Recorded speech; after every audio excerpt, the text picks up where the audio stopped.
Alright, let's talk about this NFT hype train. Specifically, how this 12-year-old from London made over $300,000 in just 9 hours. That's right. The day is 19th of July, and this 12-year-old boy releases his NFT collection and writes a Twitter thread about it. Right around noon, his post gets a little bit of traction and goes semi-viral with about 850 retweets. Right before 3 p.m., the creator of Boring Bananas and an NFT influencer with about 10,000 Twitter followers retweets this thread as well. And it is right around this time when people start to jump in.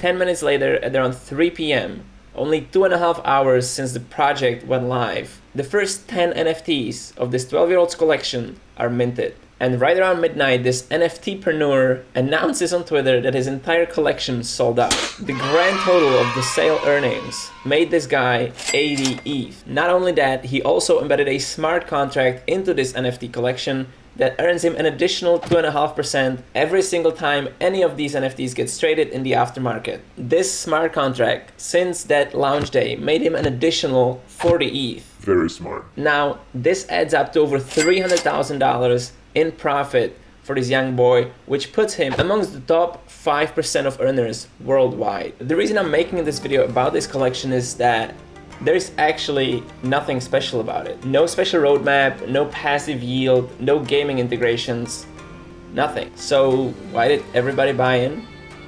The simple answer is storytelling.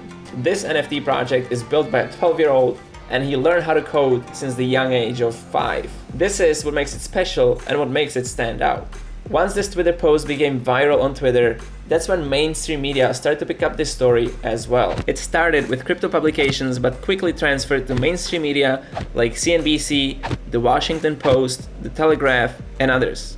Bottom line, it is the story that makes this collection valuable. Now this is important because the story that made it really popular amongst the first couple of hours is what made it crash shortly after as well. Because like I said before, the collection sold out at around midnight.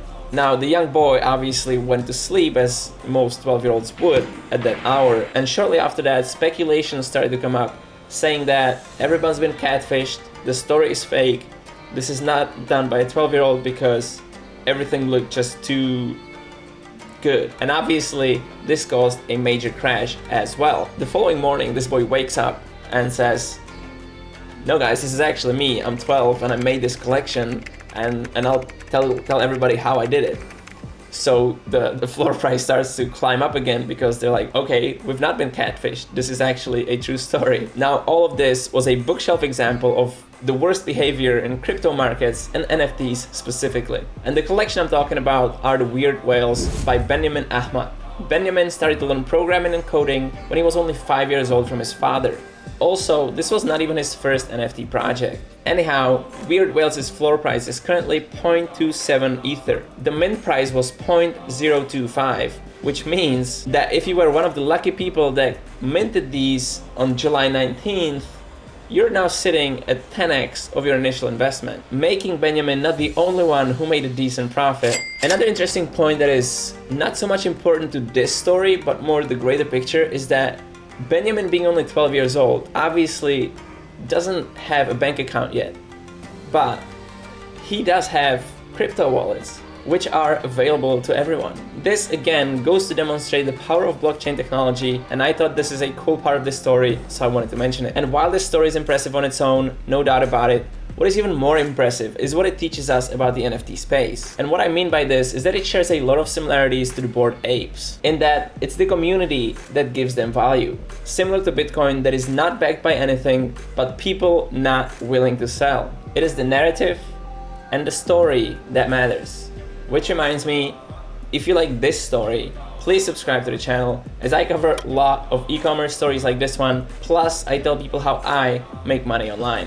Bored Ape Yacht Club is one of the most famous of the NFT avatar genre. It started as a collection of 10,000 NFTs at a mint price of 0.08 Ether, which was about $235. Currently, the floor price of these apes is 37 Ether, which is over $100,000. Again, that is the meme culture and the online communities that create these crazy valuations. The key takeaway, to put it simply, is if you're trying to figure out a way how to make your NFT collection go crazy, you should actually start looking into how to create, build, and cultivate strong communities. If you control the narrative, you control the price. Same lesson goes into investing into NFTs. If you want to see a huge return on your investment, look for huge communities. Now, this was a short video. I just wanted to put it out there because there's plenty of super interesting NFT projects that nobody talks about. And this time I decided, let's share it with you guys, see what you think. So if you enjoyed this, if you'd like me to cover more of NFT projects, or if you wouldn't want me to cover more of NFT projects, let me know down in the comments. And as always, I'll see you in the next one.